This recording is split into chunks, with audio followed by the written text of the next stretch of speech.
네, 수고하셨습니다. 다음은 존경하는 김술래 위원님 질의해 주시기 바랍니다.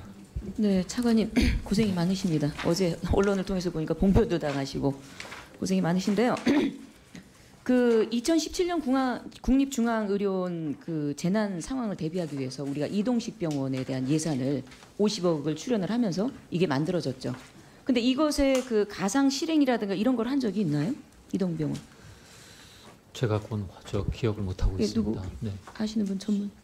지금 아마 담당하는 부서가 오늘 출석을 못해서 그러십니까? 좀 확인을 해서 답변을 이 드리도록 부분이 저희가 하겠습니다. 이제 그 자유한국당에서 개설한 TF 팀에서 나왔던 건의 내용이거든요. 그래서 지금 이제 조금 아까 속보로 나온 일본 그 자국의 국민들 중에서 3명의 그 확진자가 됐고 2명은 유증상이 없었음에도 지금 확진자로 발생이 됐고요.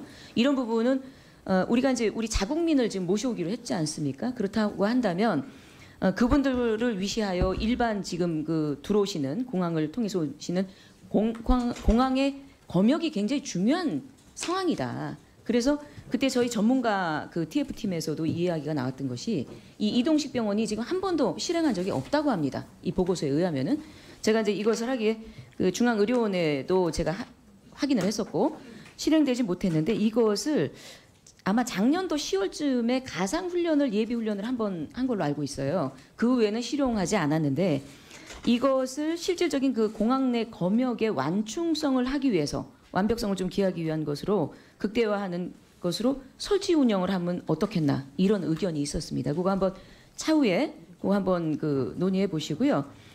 그리고 또한 그 지난번 그 메르스 그 이제 환자 확대로 우리가 이제 국민적인 그 보건의 그 숫자가 확진되는 숫자가 그때 증가될 때 사실은 그 불허했던 개별 병원의 그 검체에 대한 접근 활용에 대해서 푼 적이 있거든요. 그래서 지금 이게 질본으로만 가고 확진자를 5선까지 가서 하는 24시간의 이런 엄청난 많은 시간의 소요가 된다고 한다면 이 추이를 봐서 개별 병원에 대해서 이것을 폐렴 그 검체를 검사를 진행할 수 있는 이런 것들을 좀 고려해야 되는 시점이 아니겠는가. 이제 지금 참고인으로 오신 분이 그 우리가 그 대한의사협회 그에서 오셨지만 이것을 바라보는 그 의료진들의 그 느끼는 감상이 어떨지는 모르겠으나 이 검체에 대한 접근 기준을 좀 신속하게 좀 풀어서 이 검체 24시간 걸리는 부분에 대한 확진성을 더 좀 짧게 하는 부분이 어떻겠나 이런 생각이 듭니다. 그 있고요. 조금 이따 답변을 좀 주세요. 그리고 저희가 어제 현장을 그 시찰을 하면서 느꼈던 것이 뭐 지금 서울시 같은 경우는 뭐 박원순 시장이 독자적으로 뭐 자기 그 개별 전화를 하겠다. 1339가 너무 불통이다라는 시민의 그런 그 컴플레인 때문에 한다고 하는데 저는 전국에 있는 보건소가 있지 않습니까? 그래서 그 1339에서 공유하는 이분들이 얼마나 전문가 집단이 1339에서 전화를 받는지는 모르겠으나 이와 똑같은 다름없는 매뉴얼을 좀 만드셔서 일선에 있는 보건지소를 이용을 한다면 훨씬 국민들의 불편성을 좀 해소하지 않겠는가 이런 생각이 듭니다. 그래서 충분히 그 매뉴얼을 갖고 계시잖아요. 1339에서 하는. 그리고 민생 그 현안에서 일단 바닥에서 나오는 소리를 들으면 이 지금 1339에서 전화를 받는 분들의 어떤 충분한 전문 지식 아니면 이게 갑자기 인력이 많이 필요하니까 알바를 쓴 게 아니냐 이런 어떤 그 의구심 이런 것들도 있거든요. 그래서 이런 매뉴얼이 갖춰져 있다고 한다면 보건소를 통해서도 더 확장해서 충분한 많은 시간에 그 홍보가 되고 거기에서 그 상담을 할 수 있는 게 어떻겠냐. 그리고 또 한 가지는요. 자택격리자가 지금 얼마 숫자가 나와 있나요? 자택격리자. 자택격리 몇 명이지? 제가 200 몇 명으로 알고 있는데요. 네. 정확한 그런데, 수치는 제가 확인해 국민들이 불안해하는 그 주소가 자택격리자입니다. 이분들이 우리가 어떤 충분한 그분들의 지침, 강화된 확인, 뭐 몇 번의 전화를 하고 이런 거는 제가 알고 있어요. 확인을 해보니까. 그런데 이분들이 결코 정부에서 주는 지침을 따르지 않았을 경우에 마구 무단으로 집을 나와서 이제 물론 이제 제3의 그 확진자가 굉장히 정신적인 고통을 받고 있다. 공항을 자유롭게 빠져나왔다 이거에 대해서 단어에 대해서 스트레스 받는다는 언론 보도를 봤거든요. 그러나 자택격리자의 아주 내거만 준엄한 실천할 수 있는 것이 중요하지 않을까. 이거에 대한 불안증을 국민들이 많이 느끼고 있다고 들었습니다. 그리고 지금 그 이미 국가에서 우한 폐렴을 방지하기 위해서 뭐 유치원이나 또 아니면은 초등학교 65세 노인자들에 대해서 많은 마스크라든가 이런 거 제공했잖아요. 그런데 이것이 실질적으로 지금 현장에는 약국에도 없고 뭐 어디에도 없다라고 하는데 여기는 비치가 되어 있는데 사실 그게 그 사용자까지 배급되는 그 배달되는 과정이 이게 또 여기에서 많이 어그러지는 현장에 내용이 나오고 있습니다. 민원이. 그래서 이것을 사용할 수 있는 분들에게 물질이 아닌 바우처 형태로 가는 게 어떻게 되냐 그런 그 요구 조건이 지금 박제되고 있거든요. 이런 상황에 대해서 청와대 네. 네.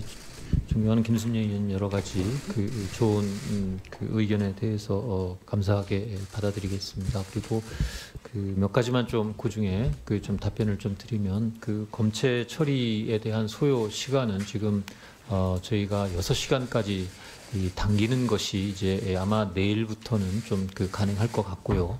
또 아까 보고를 좀 드렸습니다만 지금은 이제 보건환경연구원까지 해서 저희 질본하고 이렇게 가능한데 빠르면 아마 2월 바로 저희 생각에는 한 2월 4, 5일 경에는 가능할 거라고 보는데요. 민간 의료기관까지도 이제 이 검사를 할 수 있는 그런 키트를 확보해서 보급을 할 것 같습니다. 선별진료소가 설치된 의료기관, 격리병실이 있는 의료기관 중심으로 확대될 것 같습니다. 487개인가 네, 거기는 이제 보건소 포함이고요. 병원 중심으로 확대할 예정입니다.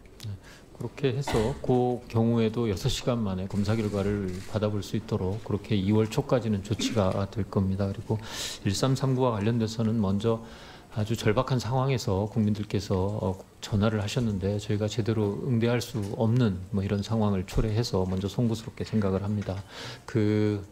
사실 저희가 이제 평소에 비하면 거의 저희가 적을 때는 150건, 많을 때도 700건 정도를 처리하던 것이 지금 11,000건을 훨씬 넘는 콜을 전화를 지금 받아야 돼서 급작스러운 이런 문제에 있어서 저희가 좀 지체되는 이런 문제가 있었습니다만 말씀 주신 의견도 이미 저희가 사실은 반영을 했습니다. 1339 자체에 그 인력을 추가 확보를 했고 또 그리고 그 건강보험공단의 콜센터에서도 좀 아주 전문적이지 않은 일반적인 상황을 좀 상담해 주는 내용 그리고 저희 보건복지 콜센터도 활용을 해서 우선적으로는 지금 한 170명이 넘는 정도의 수준으로 운영을 하고 있습니다만 이 이외에 지자체에서도 상담을 해줄 수 있는 기관과 연계를 하고 있습니다. 그래서 앞에 지역번호에다가 아마 120번 이렇게 하면 지자체에서도 상담을 할 수 있고 김순례 의원님 지적해 주신 대로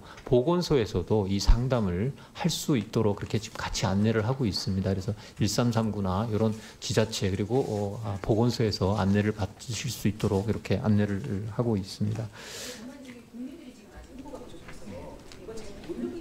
네, 하지만 그 지침과 이것이 국민에게 어떻게 빨리 가서 홍보가 돼서 내가 이해할 수 있는 이게 중요합니다. 예, 더 적극적으로 홍보하고 안내해 드리도록 하겠습니다. 네, 나머지 부분들도 저희들 챙기고 하도록 하겠습니다. 네, 수고하셨습니다. 다음은 존경하는 기동민 위원님 질의해 주시겠습니다. 참고인 질의까지 다. 네, 7분. 예, 더불어